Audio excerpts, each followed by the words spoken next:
আচ্ছা, তো আগের দিন আমরা তরলে কঠিন পদার্থের দ্রাব্যতা এবং তরলে গ্যাসের দ্রাব্যতা এই বিষয় নিয়ে পড়েছিলাম এবং এই দুটি বিষয়ের উপর উষ্ণতার এবং চাপের প্রভাব, এই দুটো প্রভাব নিয়েও আমরা আলোচনা করেছিলাম। আজকে যে জিনিসটা আমরা শুরু করবো সেটা হচ্ছে সম্পৃক্ত, অসম্পৃক্ত এবং অতিরিক্ত দ্রবণ কাকে বলে সেই বিষয় নিয়ে আমরা জানবো। আগের দিনের ভিডিওতেও আমি তোমাদেরকে সম্পৃক্ত ব্যাপারটা কী হয় একটু ওই কথাগুলো এসেছিলো। আজকে আমরা জানবো যে সম্পৃক্ত ব্যাপারটা আসলে কী হয়। তাহলে বোঝার চেষ্টা করি। বইটা তোমরা পড়বে, কিন্তু আসলে যে জিসটা এগুলো বলতে কী বোঝাচ্ছে সেই ব্যাপারটা আমি তোমাদেরকে বোঝাবো ভালো করে। তাহলে আমরা যে জিনিসটা পড়বো সেটা হচ্ছে তোমার সম্পৃক্ত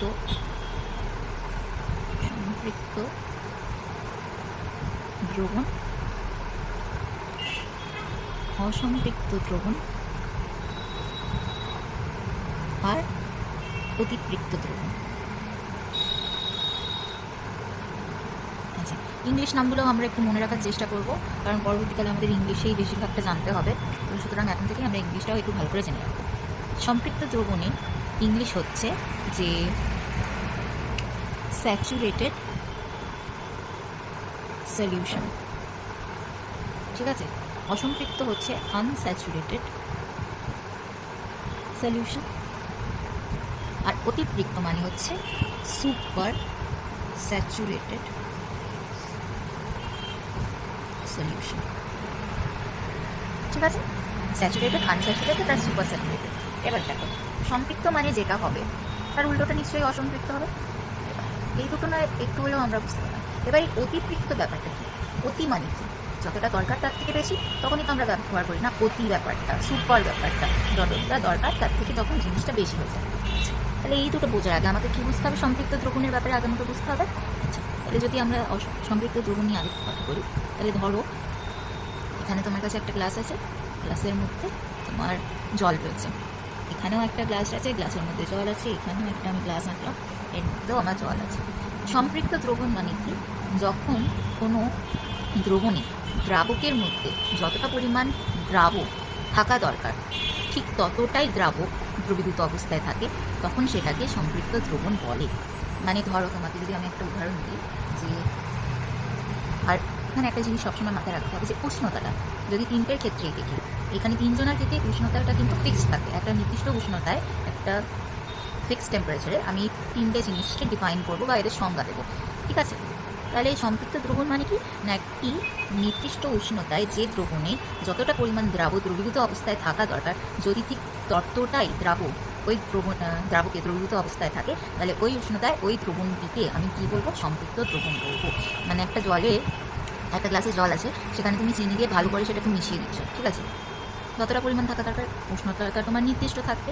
এখানে একটা জিনিস লিখে দিই, নির্দিষ্ট উষ্ণতা।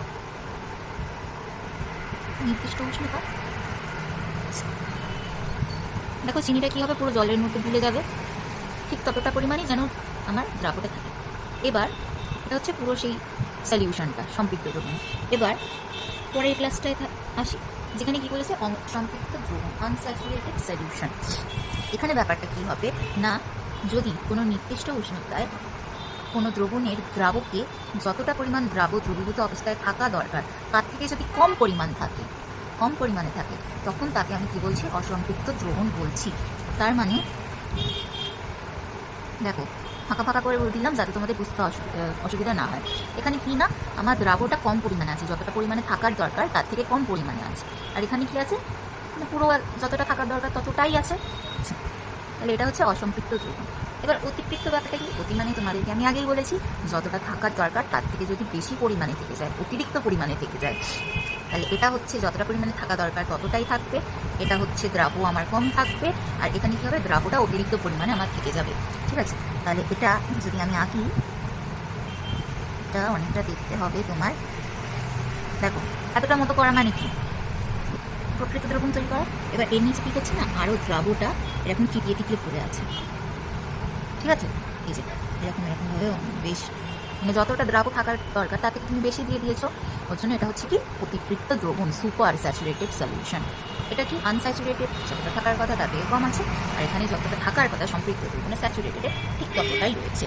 তাহলে আমি যদি তোমাদেরকে এখানে দেখাই দ্রাব দিয়ে, সেটা কি হবে না, সমান পরিমাণে থাকবে।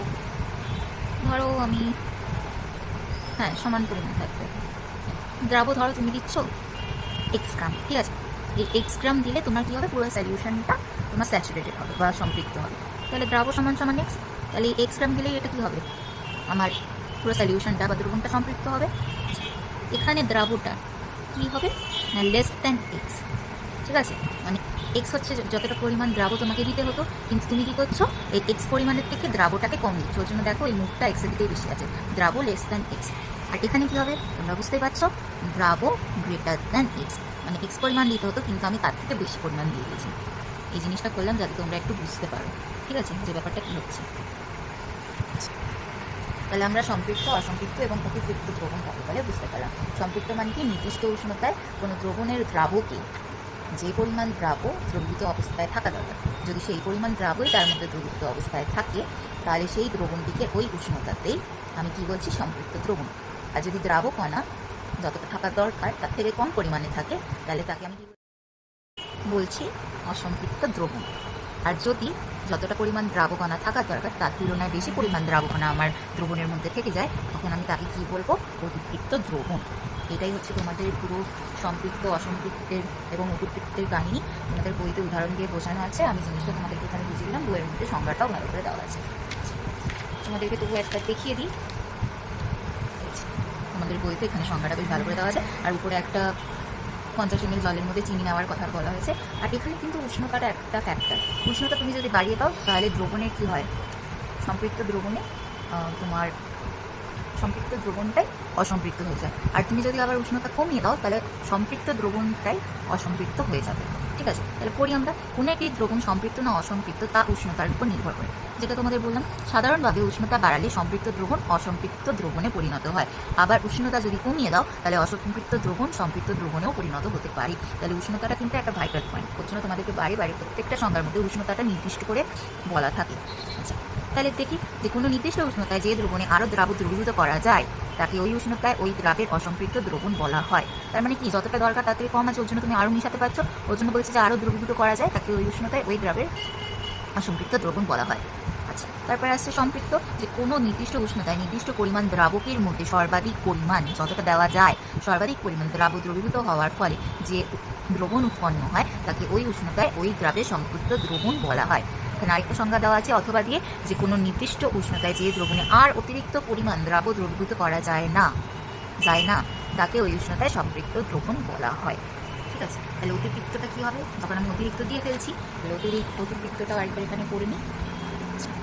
বলছে কোনো নির্দিষ্ট উষ্ণতায় নির্দিষ্ট পরিমাণ দ্রাবকে সর্বাধিক যে পরিমাণ দ্রাব দ্রবীভূত থাকতে পারে, কোনো বিশেষ অবস্থার যদি তার চেয়েও বেশি পরিমাণ দ্রাব ওই দ্রাবকে দ্রবীভূত থাকে, তবে দ্রবণটিকে ওই উষ্ণতায় অতিপৃক্ত দ্রবণ বলা হয়, ঠিক আছে।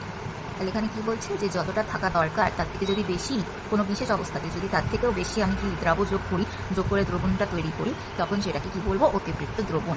আচ্ছা, কোনো নির্দিষ্ট উষ্ণতায় উৎপন্ন অতিপৃক্ত দ্রবণে বাইরে থেকে দ্রাব যোগ করলে দ্রবণের অতিরিক্ত দ্রাব দ্রবণ থেকে আলাদা হয়ে যায়, বুঝতে পারছো। তাহলে কোনো নির্দিষ্ট উষ্ণতায় উৎপন্ন অতিপৃক্ত দ্রবণে অবশ্যই আলাদা তো হবেই, অতিপৃক্ত দ্রবণে বাইরে থেকে দ্রাব যোগ করলে দ্রবণের অতিরিক্ত দ্রাব দ্রবণ থেকে আলাদা হয়ে যায় এবং বাইরে থেকে যোগ করা দ্রাবের আকার বৃদ্ধি পায়। অস্বাভাবিকভাবে তুমি যদি এক গ্লাস জলের মধ্যে যতটা পরিমাণ চিনি তোলার কথা তার থেকে যদি বেশি দিতেই থাকো তাহলে তো সেটা ভুলবি না, বরঞ্চ কী হবে, জলের থেকে আলাদা হয়েই থাকবে, দেখেও সেরকমই মনে হবে, এবং কী হবে, তাদের আকারটাও বৃদ্ধি পেতে থাকবে। চিনির পরিমাণ বেশি দিচ্ছে, স্বাভাবিক চিনিটাই তুমি বেশি দেখতে পাবে, ওই জন্য তার আকারও বৃদ্ধি পাবে। শেষ পর্যন্ত দ্রবণটি ওই উষ্ণতায় সম্পৃক্ত দ্রবণে পরিণত হয়ে যায়, উষ্ণতা যদি পড়ে শেষ পর্যন্ত। ওখানে বেশ তোমাদের উদাহরণ ছিল জল আর চিনি দিয়ে, আর আরেকটা উদাহরণ ছিল সোডিয়াম থায়োসালফেট আর জল দিয়ে যে দিলে কী হয় বা না হয়, কোন উষ্ণতায় সম্পৃক্ত হবে, কোন উষ্ণতায় অতিপৃক্ত হয়ে যাবে, অতিপৃক্তটাই আবার সম্পৃক্ত হয়ে যাবে। কারণ আমরা বললাম যে উষ্ণতা যদি আমরা বাড়াতে থাকি তাহলে কী হয় না, অতিপৃক্ত দ্রবণও সম্পৃক্ত হয়ে যেতে পারে, আবার যদি উষ্ণতা কমিয়ে দিই তাহলে কী হবে, সম্পৃক্ত দ্রবণও অতিপৃক্ত হয়ে যেতে পারে, ঠিক আছে। তাহলে উষ্ণতার ব্যাপারটা কিন্তু ভাইটাল, উষ্ণতার খেলাটা এখানে রয়েছে। তারপর আমরা যে জিনিসটা পড়বো সেটা হচ্ছে কেলাস হয়। আমরা এতদিন ধরে কঠিন পদার্থের কথা বলছি, এবার কঠিন পদার্থ কয় প্রকারের হয় বা কী কী সেটা বিষয়ে আমরা একটু জানি, ঠিক আছে। তাহলে দেখি যে কি না কঠিন, যাকে আমি বলছি সলিড, তাই তো। এই কঠিন পদার্থ দুভাগে বিভক্ত। একটা হচ্ছে কেলাস, আরেকটা হচ্ছে অনিয়তাকার কঠিন পদার্থ।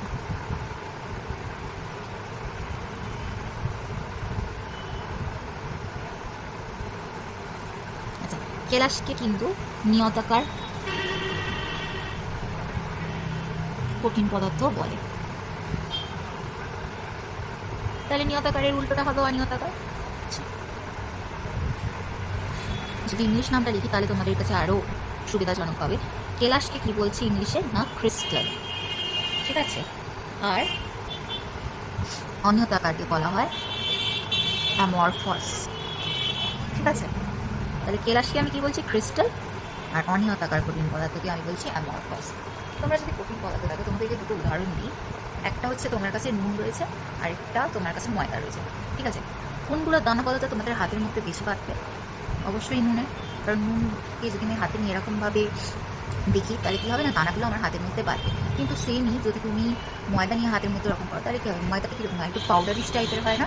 তোমার হাতের মধ্যে সেটেও যাবে না জিনিসটা। অ্যামরফাস হচ্ছে সেই ব্যাপারটা। এখানে যদি আমি এক্সাম্পল দিই তাহলে নুন হচ্ছে আমার ক্রিস্টাল, আর অ্যামরফাস হচ্ছে আমার ময়দাটা। ময়দার কোনো নিজস্ব নিয়তাকার আকার নেই। নিয়তাকার মানে দেখো যে একটা ডেফিনাইট স্ট্রাকচারও থাকবে, একটা ডেফিনাইট শেপও থাকবে, ঠিক আছে। নিয়তাকার মানে হচ্ছে নুনের একটা শেপ আছে, একটা নির্দিষ্ট জ্যামিতিক আকার রয়েছে। এই নির্দিষ্ট জ্যামিতিক আকারকেই আমি বলছি কেলাস। আর যার এই নির্দিষ্ট জ্যামিতিক আকারটা নেই সে কী হয়ে যাচ্ছে? অনিয়তাকার কঠিন পদার্থ বা অ্যামরফাস। আচ্ছা, তাহলে আমরা বুঝলাম এই ব্যাপারটা। এবার আমরা পড়বো এই কেলাস এবং অনিয়তাকার কঠিন পদার্থের বিষয়। সেখানে দেখো লেখা আছে যে গঠনকারী কণাগুলির বিন্যাসের শৃঙ্খলতা অনুযায়ী, গঠনকারী যে কণা মানে কোনো জিনিসকে গঠন করতে যে শুধু কণার দরকার হয় তাদের বিন্যাসের শৃঙ্খলা অনুযায়ী কঠিন পদার্থকে দু ভাগে ভাগ করা যায়। এক নম্বর হচ্ছে কেলাসাকার কঠিন পদার্থ বা নিয়তাকার কঠিন পদার্থ, আর একটা হচ্ছে অনিয়তাকার কঠিন পদার্থ। এবার কেলাসের ডেফিনিশন তুমি এখান থেকে পারবে, সংজ্ঞাটা তুমি এখান থেকে পড়বে। কী দেওয়া আছে আমরা একটু পড়ি। যে কেলাস হলো সুনির্দিষ্ট জ্যামিতিক আকার বিশিষ্ট। সুনির্দিষ্ট মানে তার একটা নির্দিষ্ট জ্যামিতিক আকার থাকবে, সুনির্দিষ্ট জ্যামিতিক আকার বিশিষ্ট এবং নির্দিষ্ট সংখ্যক সমতল পৃষ্ঠ দ্বারা, মানে এর মধ্যে কিন্তু একটা নির্দিষ্ট সংখ্যক সমতলও থাকে, পৃষ্ঠ দ্বারা সীমাবদ্ধ, সমসত্ব কঠিন। এখানেও কিন্তু সমসত্ব ব্যাপারটা আসছে। সমসত্ব কঠিন পদার্থ যার সকল অংশে গঠনকারী কণাগুলি, কোন কণাগুলো আছে না অণু, পরমাণু বা আয়ন, সুষমভাবে ও পর্যায়ক্রমে বিন্যস্ত থাকে, তাদেরকে আমি কেলাস বলছি। এখন কিন্তু আমরা আসল কেমিস্ট্রি বা রসায়নিক দিকে ঢুকছি, ঠিক আছে। যেমন হীরক, হীরক মানে হচ্ছে হিরে, গ্রাফাইট, সোডিয়াম ক্লোরাইড, নুনের কথা আমি বললামই। প্রভৃতি কতকগুলি পদার্থের কেলাসে জলের অণু যুক্ত থাকে না, এগুলিকে অনার্দ্র কেলাস বলা হয়। তার মানে যে সমস্ত কেলাসের মধ্যে জলের অণু থাকে না, মানে বিভিন্ন কেলাসের মধ্যে জলের অণু থাকতে পারে, তো যদি তাদের মধ্যে থাকে না তাহলে তাকে অনার্দ্র কেলাস বা অ্যানাহাইড্রাস ক্রিস্টালও বলা হয়। আর্দ্রতা মানে কি? তার মধ্যে ভিজে ভিজে ভাব থাকবে। তাহলে অনার্দ্র মানে তার বিপরীতটাই হবে, ওর জন্য বলা হচ্ছে অনার্দ্র কেলাস বা অ্যানাহাইড্রাস ক্রিস্টাল বলা হয়। আবার কতকগুলি কেলাস সম্পৃক্ত দ্রবণ থেকে তৈরি হওয়ার সময় তাদের প্রত্যেকটি অণুর সাথে নির্দিষ্ট সংখ্যক জলের অণু যুক্ত থাকে। কিছু কিছু কেলাস আছে যখন যেগুলি তৈরি করার সময় তাদের মধ্যে কিছুটা পরিমাণ জলের অণুও যুক্ত হয়ে যায়, এদেরকে শোধক কেলাস বা হাইড্রেটেড কেলাসও বলা হয়, মানে ক্রিস্টালও বলা হয়। একটা হচ্ছে অ্যানাহাইড্রাস, আরেকটা হচ্ছে হাইড্রেটেড। হাইড্রেটেড হওয়া মানে ভিজে অবস্থায় থাকা, শোধক অবস্থায় থাকা। আচ্ছা, blue vitriol, copper sulphate plus H2। এই ব্লু ভিট্রিয়ল দেওয়া মানে এর মধ্যে কপার সালফেট আর তার সাথে 5 অণু জল রয়েছে। গ্রিন ভিট্রিয়ল, ফেরাস সালফেট আর 7 অণু জল প্রভৃতি হচ্ছে শোধক কেলাস। তাহলে এখান থেকে তুমি পড়বে কেলাস কাকে বলে, অনার্দ্র কেলাস কি, শোধক কেলাস কি এবং তাদের উদাহরণগুলো। আরেকটা জিনিস, যে অনিয়তাকার কঠিন পদার্থের সংজ্ঞাও এখানে দেওয়া আছে। কি না, অনিয়তাকার কঠিন পদার্থ হলো সেই সব কঠিন পদার্থ যাদের আকার ও গলনাঙ্ক নির্দিষ্ট নয়, মানে কোন পয়েন্টে গিয়ে এটা মেল্ট হবে, কোন পয়েন্টে এসে তার গলন হবে, কোন উষ্ণতায় সেটি গলবে, আমরা কিন্তু সে বিষয়ে জানি না। ওর জন্য এরা কি হচ্ছে অনিয়তাকার। আর এদের কি না কোনো নির্দিষ্ট আকারও নেই, আচ্ছা নেই, এবং যাদের গঠনকারী অণুগুলো যেমন হচ্ছে অণু, পরমাণু বা আয়ন সুনির্দিষ্টভাবে সজ্জিত থাকে না। তার মানে কি হচ্ছে না, পুরোপুরি উল্টো কার না কেলাসের, তারাই হচ্ছে অনিয়তাকার কঠিন পদার্থ। এবার তোমাদের হেডিংয়ে কী দেওয়া ছিল? কেলাস এবং কেলাসন। কেলাস তৈরি করার পদ্ধতিকেই বলা হচ্ছে কেলাসন। এই কেলাসন নিয়ে এবার আমরা একটু পড়ি যে কেলাসনকে কী বলছি ইংলিশে? না ক্রিস্টালাইজেশন। কেলাস প্রস্তুত করার পদ্ধতিকেই, যে প্রক্রিয়া আমি কেলাস প্রস্তুত করবো তাকেই বলা হচ্ছে কেলাসন। আচ্ছা, কী কী প্রক্রিয়া হয়? যেমন বাষ্পীভবন, কাদের উদাহরণ দিয়েছে? পটাশিয়াম নাইট্রেটের অসম্পৃক্ত দ্রবণকে যদি আমি দ্রবণের মধ্যে যদি বাষ্পীভবন হয় তাহলে আমি কী পাবো? পটাশিয়াম নাইট্রেটের কেলাস পাবো। গলিত পদার্থের কঠিনীভবন যেমন হচ্ছে সালফার, মানে সালফার যদি গলিত অবস্থায় থাকে তার যদি কঠিনীভবন হয়, মানে তাকে যদি আবার কঠিন করা হয় তখন আচ্ছা উদ্বায়ী কঠিন পদার্থের ঊর্ধ্বপাতন যেমন আয়োডিন, কর্পূর, ন্যাপথালিন প্রভৃতি বিভিন্ন পদ্ধতিতে কেলাস প্রস্তুত করা হয়। উদ্বায়ী কঠিন পদার্থের ঊর্ধ্বপাতন মানে গ্যাস থেকে আবার আমি কী করছি, সলিডে নিয়ে আনছি, সেগুলো প্রভৃতি পদ্ধতিতে আমি কি কেলাস তৈরি করতে পারছি। কিন্তু সাধারণত বেশিরভাগ ক্ষেত্রেই তরলের মধ্যে কঠিন পদার্থ দ্রবীভূত করে উচ্চতর উষ্ণতায় সম্পৃক্ত দ্রবণ প্রস্তুত করা হয়। মানে উষ্ণতা বাড়িয়ে বাড়িয়ে আমি সম্পৃক্ত দ্রবণ প্রস্তুত করছি এবং তারপর নিম্নতর উষ্ণতায় ওই দ্রবণটিকে ঠান্ডা করা হয়। নিম্নতর উষ্ণতায় দ্রবণটি সাময়িকভাবে অতিরিক্ত দ্রবণে পরিণত হচ্ছে। অতিরিক্ত দ্রবণ হচ্ছে অস্থায়ী। কেন অস্থায়ী? মানে আমরা আগেই পড়েছি যে দ্রাবক আর দ্রাবক একসাথে মিশে থাকবে না, তাদেরকে আলাদা আমি করতে পারবো, তোর জন্য অস্থায়ী। এর ফলে নিম্নতর উষ্ণতায় দ্রবণ থেকে অতিরিক্ত কঠিন পদার্থ কেলাসের আকারে দ্রবণ থেকে পৃথক করা যায় যতক্ষণ না নিম্নতর উষ্ণতায় দ্রবণটি সম্পৃক্ত দ্রবণে পরিণত হচ্ছে। মানে যেই পয়েন্টে গিয়ে তোমার জিনিসগুলো আলাদা হয়ে গেল তখন আমি কী করলাম, যে কেলাসগুলোকে আলাদা করে নিলাম যতক্ষণ না নিম্নতর উষ্ণতাতেই আবার দ্রবণটা সম্পৃক্ত হয়ে যাচ্ছে।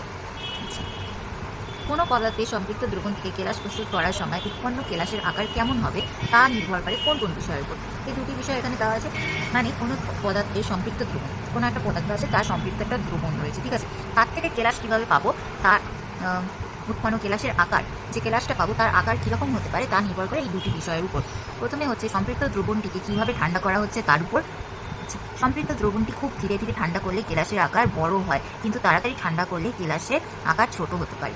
তার মানে তুমি যদি সম্পৃক্ত দ্রবণটিকে কীভাবে ঠান্ডা করছো তার উপর নির্ভর করছে। তুমি যদি ধীরে ধীরে ঠান্ডা করো, মানে খুব প্রক্রিয়াটা খুবই ধীর গতিতে হয়, তাহলে কী হবে না, বড় বড় আকারের কেলাস পাওয়া যায়। আর তুমি যদি তাড়াহুড়ো দেখাও, মানে খুব তাড়াতাড়ি তুমি কেলাসগুলোকে ঠান্ডা করে দিলে, তাহলে তুমি ক্রিস্টালগুলো কীরকম পাবে, ছোটো ছোটো পাবে, খুব কম পরিমাণেও তুমি পেতে পারো, ঠিক আছে। আচ্ছা, 2 নম্বর কী হচ্ছে, সম্পৃক্ত দ্রবণটিকে ঠান্ডা করার সময় দ্রবণ থেকে কেলাস পৃথক হতে শুরু করলে যদি ওই কঠিন পদার্থের ছোট আকারের কেলাস সুতো দিয়ে ওই দ্রবণের মধ্যে ঝুলিয়ে দেওয়া হয়, তাহলে দ্রবণ থেকে অতিরিক্ত কঠিন পদার্থ ছোট আকারের কেলাসের উপর ধীরে ধীরে জমা হতে শুরু করে এবং এই কেলাসের আকার বৃদ্ধি পায়। এভাবে বড় আকারের কেলাস প্রস্তুত করা যায়। সুতো দিয়ে ঝোলানো ছোট কেলাসকে বীজ কেলাস বা সিড ক্রিস্টাল বলা হয়। এই ঘটনাকে অতিবৃদ্ধি বা অতিবর্ধন বা ওভারগ্রোথ বলা হচ্ছে। শিল্পক্ষেত্রে চিনি সম্পৃক্ত দ্রবণ থেকে মিশ্রি প্রস্তুতিতে, ফটকিরির কেলাস প্রস্তুতিতে এভাবে সিড ক্রিস্টাল ব্যবহার করা হয়। মানে যখন তুমি ব্যাপারটাকে ঠান্ডা করছো, মানে সম্পৃক্ত যে দ্রবণটা উৎপন্ন হচ্ছে তাকে যখন ঠান্ডা করছো, তাহলে সেই পদার্থেরই যদি সেম একটা ছোটো ক্রিস্টালকে তুমি বেঁধে এরকম ছবিতে দেখো উপর থেকে যদি ঝুলিয়ে দাও, তাহলে কী হবে না, সম্পৃক্ত দ্রবণটার মধ্যে যে ক্রিস্টালগুলো উৎপন্ন হচ্ছে সেগুলো কী হবে, এই বড় সিড ক্রিস্টালটার গায়ে জড়িয়ে যাবে এবং জড়িয়ে গেলে কী হবে না, এর আকারটাই ধীরে ধীরে বড় হতে থাকবে। যেমন এখানে উদাহরণ দিয়েছে যে মিছরির আমরা দানাগুলো দেখেছি বেশ ভালোই বড় বড় হয়, তো মিছরিও হচ্ছে এক ধরনের কেলাস বা ক্রিস্টাল, ফটকিরিও হচ্ছে এক ধরনের কেলাস, আর এগুলি এই পদ্ধতিতে ওভারগ্রোথ এই পদ্ধতিতে তৈরি হয়, ঠিক আছে। এবার আমরা জানবো জলীয় দ্রবণ থেকে কীভাবে ফটকিরির কেলাস তৈরি করবে তা বিষয় নিয়ে। আচ্ছা, ফটকিরি তৈরি করতে হলে আমাদের প্রথমে কী করতে হবে না, একটি বিকারে প্রায় 75 ml জল নিয়ে বার্নারের সাহায্যে তাকে ফুটাতে হবে, ঠিক আছে। এটা হচ্ছে আমার ধরো সেই বিকারটা, তার মধ্যে আমি কতটা জল নিচ্ছি না 75 ml জল নিচ্ছি, নিয়ে সেটাকে আমি বার্নারে ফুটাচ্ছি। এই অবস্থায় জলের মধ্যে ফটকিরির গুঁড়ো যোগ করতে হবে এবং ক্রমাগত কাঁচদণ্ড দিয়ে নাড়াতে হবে। বেশ, আমি এর মধ্যে ফটকিরির গুঁড়ো দেবো এবং সেটাকে ভালো করে নাড়তে থাকবো কাঁচদণ্ড দিয়ে। ফটকিরির গুঁড়ো এমনভাবে যোগ করো যেন কিছুটা ফটকিরি দ্রবণের তলায় অদ্রবীভূত অবস্থায় পড়ে থাকে, তার মানে আমাকে পুরোটা গুলাতে হবে না, ঠিক আছে। এটি ফটকিরি সম্পৃক্ত দ্রবণ। এই অবস্থায় দ্রবণকে তাড়াতাড়ি ফিল্টার করে অন্য একটি বিকারে রাখো। ফটকিরি দ্রবণ থেকে আলাদা হতে শুরু হলে সুতোর সাহায্যে ফটকিরির একটি ছোট কেলাস, যেটাকে আমি সিড কেলাস বলছি, সেটাকে হিসেবে পরিশ্রুত দ্রবণের মধ্যে ঝুলিয়ে রাখো। তার মানে তুমি আলাদা করে নিলে ফটকিরিটাকে সেই ফটকিরি মিশ্রিত জল থেকে, এবং যে জলটা আলাদা হয়ে রয়েছে তার মধ্যে কী করতে হবে না, ওই ফটকিরির একটা অংশ যেটাকে আমি সিড ক্রিস্টাল বা বীজ কেলাস বলছি সেটাকে আমাদের ঝুলিয়ে দিতে হবে সুতো দিয়ে, ঠিক আছে। 6 নম্বর, দ্রবণটি ধীরে ধীরে ঠান্ডা করো। কী লক্ষ্য করবে দেখো, উত্তপ্ত ফটকিরি সম্পৃক্ত দ্রবণ ধীরে ধীরে ঠান্ডা করলে নিম্নতর উষ্ণতায়, মানে কম উষ্ণতায় সাময়িকভাবে অতিরিক্ত দ্রবণে পরিণত হয়। মানে যত ওটা ঠান্ডা হবে তত বেশি আমি কি না ফটকিরিগুলোকে আলাদা হতে দেখতে থাকবো, ওর জন্য ওটা অতিরিক্ত হবে। এই অতিরিক্ত দ্রবণ হচ্ছে অস্থায়ী, মানে ফটকিরি আর জলকে সহজেই আলাদা করা যাবে। এই জন্য দ্রবণের অতিরিক্ত ফটকিরি ঝোলানো অবস্থায় থাকা ছোট কেলাসের উপর জমা হতে থাকে এবং মানে যে ছোটো কেলাসটা দিয়েছে তার মধ্যে অতিরিক্ত ফটকিরিটা জমা হতে থাকবে এবং খুব বড় আকারের ফটকিরির কেলাস তৈরি করবে। এই পদ্ধতিকে ফটকিরির কেলাসন বলা হয় বা ক্রিস্টালাইজেশন অফ ফটকিরিও বলতে পারো। কেলাস পৃথক হওয়ার পর যে সম্পৃক্ত দ্রবণ পড়ে থাকবে তাকে শেষ দ্রব্য বা মাদার লিকুইড বলা হবে, ঠিক আছে। তাহলে আজকে আমরা জানলাম যে সম্পৃক্ত দ্রবণ কাকে বলে, অতিপৃক্ত দ্রবণ কাকে বলে এবং অসম্পৃক্ত দ্রবণ কাকে বলে। তারপরে আমরা জানলাম যে কঠিনকে দুভাগে ভাগ করা যায়, একটা হচ্ছে কেলাস আর একটা হচ্ছে অনিয়ন্ত্রণকারী কঠিন পদার্থ, এবং কেলাস তৈরি করার পদ্ধতিটা হচ্ছে কেলাসন, এবং এর সাহায্যে কীভাবে আমরা কঠিন তৈরি করবো সেই বিষয় নিয়েও আমরা জানলাম। ঠিক আছে, তাহলে আজকের ক্লাসটা এতটাই। পরের দিন আমরা পড়বো দ্রবণী শক্তিমাত্রা ও তার একক।